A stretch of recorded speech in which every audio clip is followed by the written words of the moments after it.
Buntut kematian seorang dosen muda di Universitas 17 Agustus 1945 atau UNTAK Semarang, Ketua Umum Komunitas Muda-Mudi Alumni UNTAK Semarang, Jansen Henry buka suara.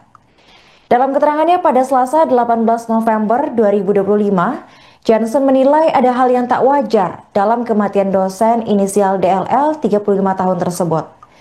Pasalnya korban ditemukan dalam kondisi tak bernyawa dan dalam keadaan telanjang bersama dengan seorang oknum polisi yang menjadi saksi kunci di lokasi kejadian. Dari informasi yang diterima, korban merupakan seorang wanita lajang yang telah mengajar di UNTAK sebagai dosen hukum pidana. Sementara itu, polisi berpangkat AKBP dengan inisial B yang menjadi juru kunci dalam kasus ini diketahui sudah berkeluarga. Kecurigaan Jansen dan rekan-rekannya ini semakin menguat setelah korban sebelumnya sempat menceritakan tentang sosok polisi yang kini menjadi saksi kunci kematiannya. Jansen lantas mendesak pihak kepolisian untuk mengusut tuntas kasus kematian rekannya ini. Mereka juga mendesak agar proses bisa berjalan transparan tanpa melindungi oknum dan juga institusi tertentu. Sementara itu, dari informasi terakhir, Kepala Satuan Reserse Kriminal atau Kasatreskrim Polrestabes Semarang, AKBP Andika Darmasena membenarkan soal kejadian ini. Ia juga turut mengonfirmasi soal anggota polisi yang menjadi saksi dalam penemuan jenazah korban. Namun Andika belum mengetahui pasti hubungan apa yang terjalin antara kedua belah pihak. Saat ini timnya tengah fokus memintai keterangan dari sejumlah pihak, sembari mengumpulkan bukti-bukti lain seperti rekaman kamera CCTV hotel. Untuk kondisi korban sendiri, terutama hasil visum, Andika menyebut tidak ada ditemukan tanda-tanda kekerasan. Akan tetapi, tim kepolisian masih melakukan proses autopsi terhadap tubuh korban agar mengetahui pasti penyebab kematian dosen muda tersebut. Di hari Senin, sekitar jam 5:30 pagi, Pak, ada penemuan mayat di hotel itu ditemukan oleh seorang oknum polisi, Pak. Lalu seorang oknum polisi ini melapor ke ke Polsek Gajah Mungkur dan tim Inafis Polrestabes Semarang, Pak. Dan lalu mengabari saksi kedua yaitu resepsionis, Pak. Ya, terus? Terus ini, Pak, ada pun dari kami, Pak, komunitas muda-mudi alumni UNTAK Semarang ini menganggap ini ada sesuatu yang janggal, Pak. Kenapa janggal, Pak? Yang pertama itu kenapa kok polisi yang menemukan ini, Pak? Padahal tidak ada ininya, Pak. Tidak ada hubungannya, Pak. Apalagi kan ini kan Kasubdit Pak? Kasubdit Pengendalian Massa kan, Pak, yang tidak ada hubungannya dengan perkara tindak pidana, apalagi pembunuhan, Pak. Kalau kejanggalan dari kita, Pak, yang pertama, kenapa ada si saksi pertama itu di TKP, Pak? Yang pasti, Pak, mereka tidak memiliki hubungan saudara, Pak. Terus? Itu, Pak. Kalau kejanggalan ini, Pak, luka fisik atau apa, Pak? Kalau kejanggalan yang kami temukan yang pertama satu, Pak, kenapa ada saksi pertama di TKP?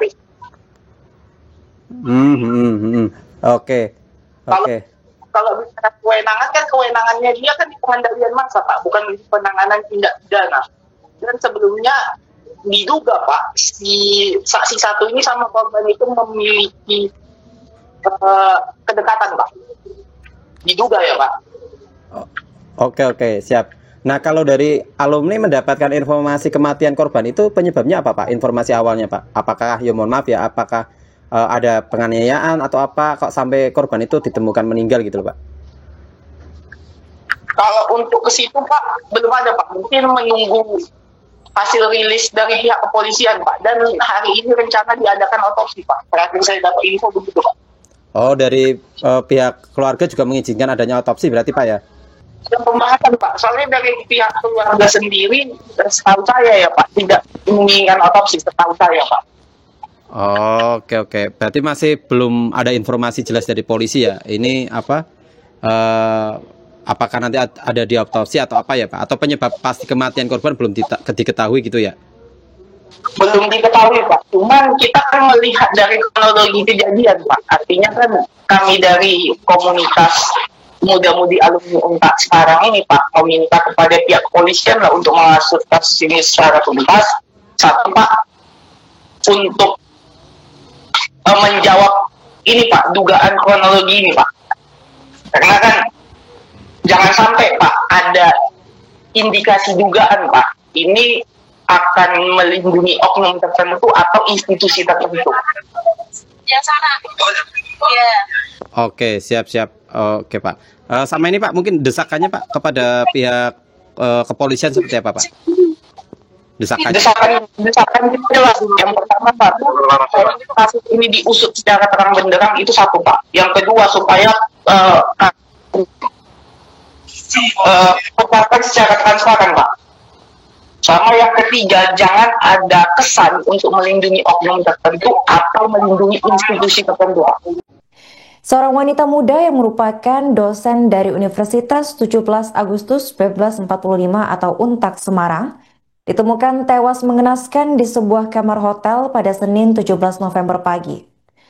Dosen tersebut ditemukan tewas di sebuah kamar hotel, tepatnya di Kecamatan Gajah Mungkur sekitar pukul 5:30 waktu Indonesia Barat.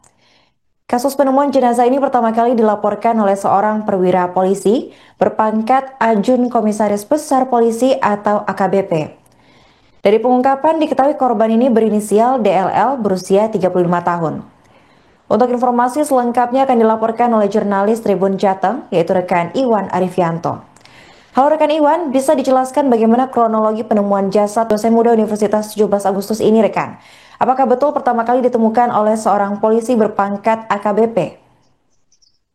Ya, rekan Arin dan pemirsa Tribuners, bisa kami jelaskan ya untuk kasus penemuan mayat seorang dosen muda di Untak Semarang berinisial DLL usia 35 tahun. Ya, betul ya, jenazah korban ditemukan pada kemarin Senin 17 November 2025. Korban ditemukan dengan kondisi telanjang tanpa sehelai kain pun dan posisi telentang di lantai sebuah hotel di daerah Gajah Mungkur, Kota Semarang pada pukul 5.30 Senin kemarin. Nah, korban ini ditemukan pertama kali seorang polisi ya, perwira menengah polisi berinisial B, dia berpangkat Ajun Komisaris Besar Polisi atau AKBP.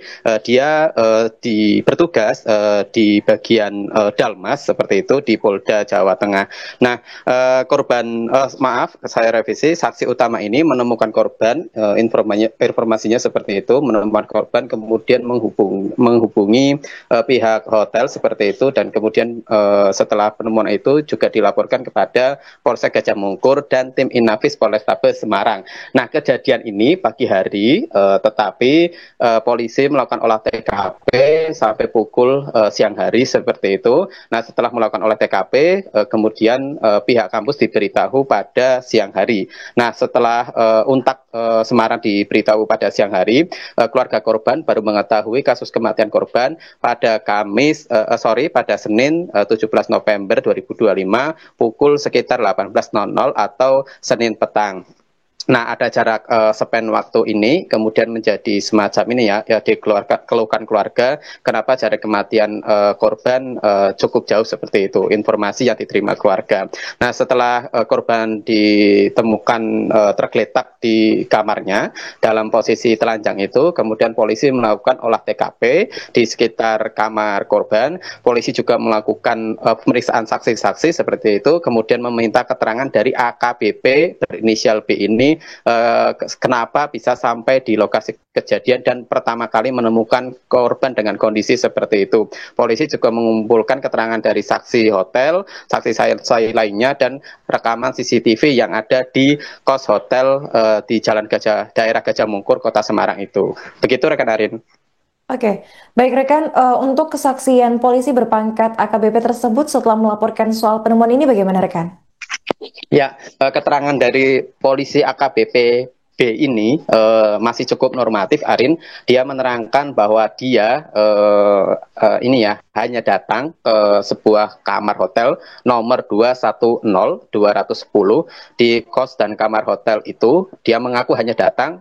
Kemudian tiba di hotel itu dia menemukan korban sudah seperti itu. Namun ini juga menjadi pertanyaan bagi publik seperti itu, kenapa polisi itu bisa datang ke lokasi kejadian. Ini juga yang dipertanyakan oleh beberapa pihak, termasuk alumni Untak, mempertanyakan polisi ini kan pangkatnya AKBP dan posisi di bagian Dalmas ya, pengendalian massa, yang notabene dia itu sebenarnya atau seharusnya bertugas ketika kasus-kasus seperti aksi demonstrasi dan lain sebagainya. Tidak ada sangkut pautnya dengan proses pidana seperti misal penemuan mayat di sebuah kamar hotel. Itu sangat jauh dengan tugas dari AKBP B ini.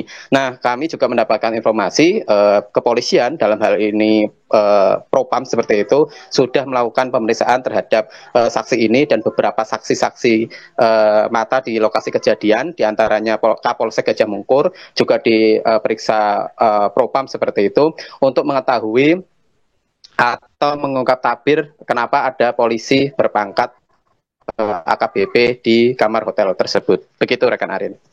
Oke, baik rekan. Selanjutnya bagaimana respons dari pihak kepolisian yang menangani kasus ini rekan? Apa kira-kira dugaan penyebab kematian dari korban ini?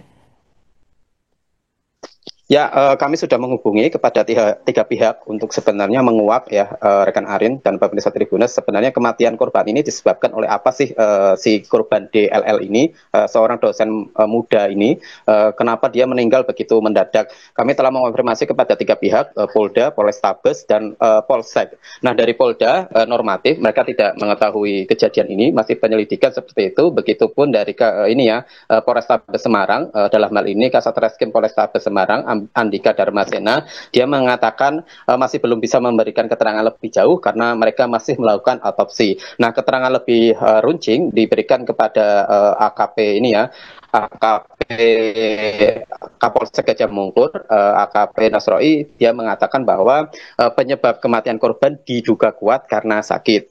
Dia menjelaskan itu berdasarkan keterangan sepihak ya dari beberapa saksi seperti itu. Di antaranya adalah korban ternyata dalam 2 hari terakhir pada tanggal 15-16 November 2025 telah melakukan pemeriksaan medis di RS Telogorejo Semarang.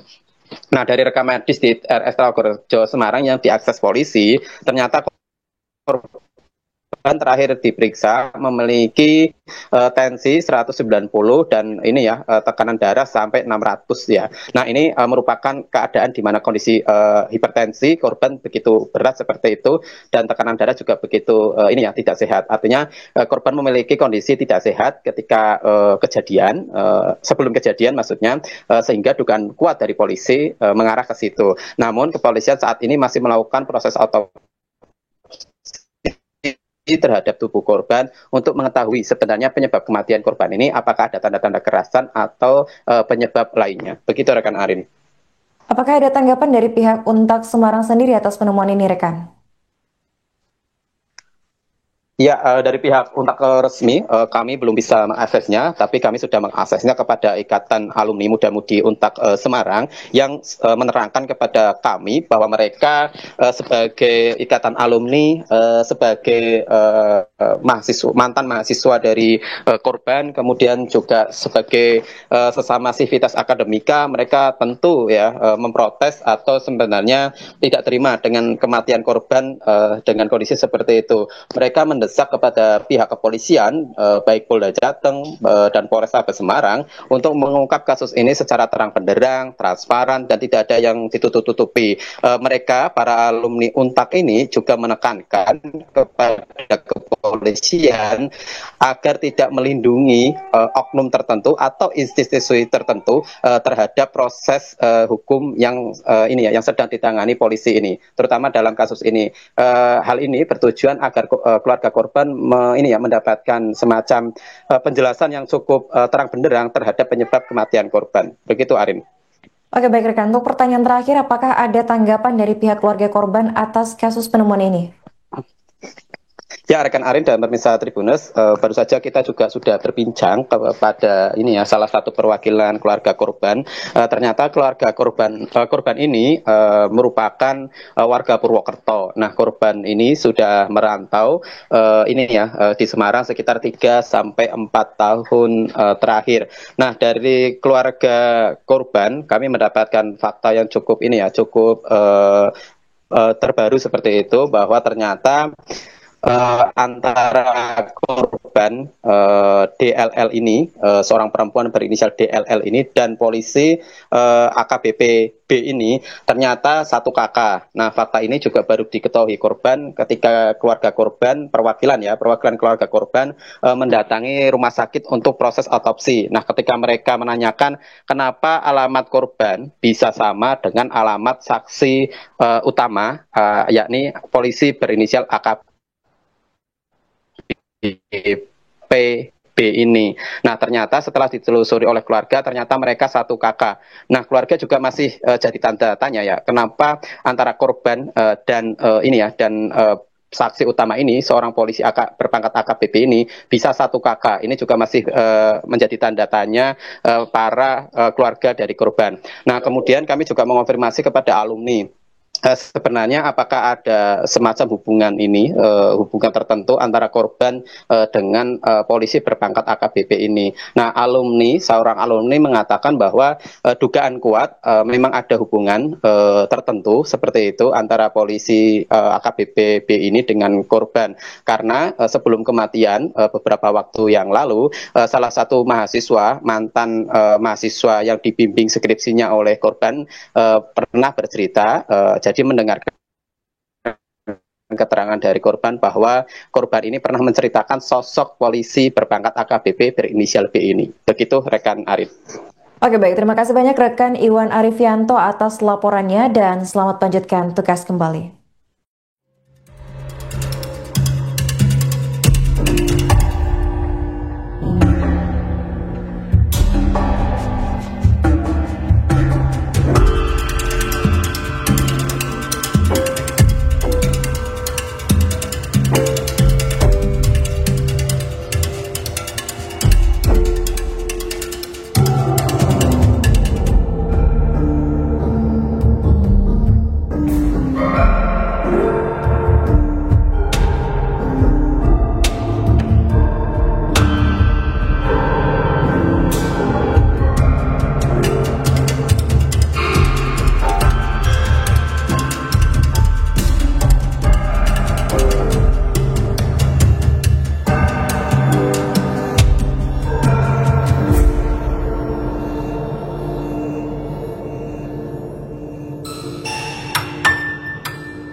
Download Tribun X sekarang, menghadirkan lokal menjadi Indonesia.